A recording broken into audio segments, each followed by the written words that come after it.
ತಾಳ್ಮೆ ಅಂದರೆ ಬಹಳ ಮೌಲ್ಯಯುತವಾಗಿದೆ. ಅದು ಎಷ್ಟು ಆಗಿದರೆ ಜೀವನದಲ್ಲಿ ನಾವು ಅಷ್ಟು ಕಲಿಯುತ್ತೇವೆ. ನೀವು ಎಷ್ಟು ವಿದ್ಯಾವಂತರು ಎಂಬುದು ಮುಖ್ಯವಲ್ಲ, ಆ ಅಧ್ಯಾಯದ ಪ್ರಕಾರ ಎಷ್ಟು ಸಂಸ್ಕೃತಿ ಕಲಿತಿದ್ದಾರೆ ಅದು ಜೀವನದಲ್ಲಿ ಬಹಳ ಮುಖ್ಯ ಇದೆ. ಗುಪ್ತಚರ ಇವೆ ಅಂದು ಇತರರು ಎಂದಿಗೂ ಮೋಸ ಮಾಡಲು ಪ್ರಯತ್ನಿಸಬೇಡಿ, ಏಕೆಂದರೆ ದೇವರು ಅತ್ಯಂತ ಜ್ಞಾನವುಳ್ಳವರು. ಖಂಡಿತ ನಿನಗೆ ಬುದ್ಧಿ ಬರುತ್ತದೆ, ಅವನು ಪಾಠ ಹೇಳುತ್ತಾನೆ. ನೆನಪಿರಲಿ ಈ 4 ವಿಷಯಗಳು. ಎಂದಿಗೂ ನಾಚಿಕೆ ಪಡಬೇಡ.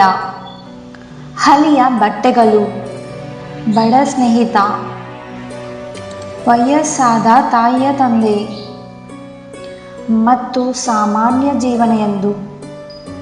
ನಾವು ಎಷ್ಟು ಬಿಳಿಯಾಗಿದ್ದೇವೆ, ನಮ್ಮ ನೆರಳು ಕಪ್ಪಾಗಿಯೇ ಉಳಿದಿದೆ,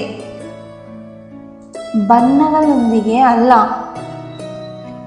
ಜೀವನವನ್ನು ಒಳ್ಳೆಯ ಹೃದಯದಿಂದ ನೋಡಬೇಕು.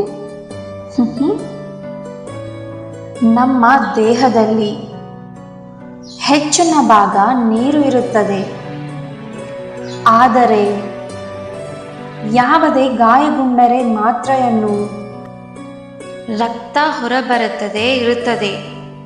ಹೃದಯ ತುಂಬಿದೆ ರಕ್ತ ಇರುತ್ತದೆ, ಆದರೆ ಮನಸ್ಸು ಗಾಯಗೊಂಡರೆ ಮಾತ್ರ ಕಣ್ಣೀರು ಹೊರಬರುತ್ತದೆ.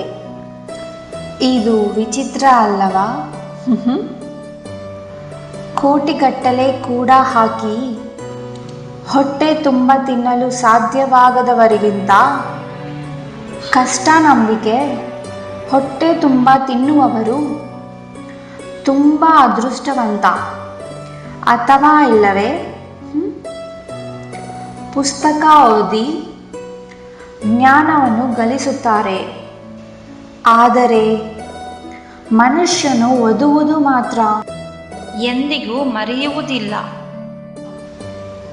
ಜಗತ್ತಿನಲ್ಲಿ ಜ್ಞಾನಕ್ಕಿಂತಲೂ ಹೆಚ್ಚು ಪ್ರಪಂಚದ ಜ್ಞಾನ ಬಹಳ ಮುಖ್ಯ. ಯಾರ ಬಗ್ಗೆಯೂ ಹೆಚ್ಚು ಯೋಚಿಸಬೇಡಿ, ಇದು ಮನಸ್ಸಿನ ಶಾಂತಿಯನ್ನು ದೂರ ಮಾಡುತ್ತೇನೆ.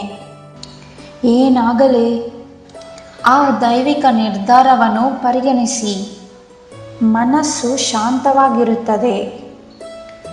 ವಿಶ್ವದ ಅತ್ಯಂತ ಸುಲಭವಾದ ಕೆಲಸ ನಂಬಿಕೆಯ ಕಳೆದುಕೊಳ್ಳಲು.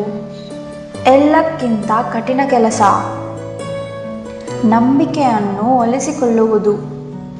ಎಲ್ಲಕ್ಕಿಂತ ಕಠಿಣವನು ನಂಬಿಕೆಯನ್ನು ಉಳಿಸಿಕೊಳ್ಳುವುದು, ನಿಜವಲ್ಲವೇ? ಎಷ್ಟು ಒಳ್ಳೆಯ ಮಾತುಗಳಲ್ಲಿ ನಿಮಗೆ ಯಾವ ಮಾತು ಇಷ್ಟ ಕೆಳಗೆ ಕಾಮೆಂಟ್ ಮಾಡಿ. ಅಲ್ಲದೆ ನೀವು ಈ ವಿಡಿಯೋವನ್ನು ಇಷ್ಟಪಟ್ಟರೆ ವಿಡಿಯೋಗೆ ಲೈಕ್ ಮಾಡಿ.